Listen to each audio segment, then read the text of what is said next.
పైనే ఉంటాయి. సరే పదండి ఇంకా ముందుకు వెళ్ళి చూద్దాం. ముందు వచ్చేసి ఇంకా హనుమంతుడి విగ్రహం మరియు పెద్ద గుండం ఉన్నాయి, వాటిని కూడా చూపిస్తాను.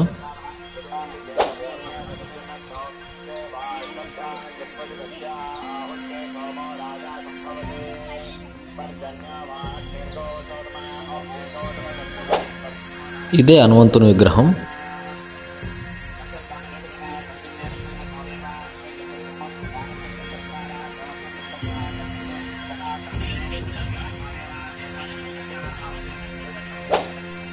ఇవి వచ్చేసి ఇరమల కొండలు.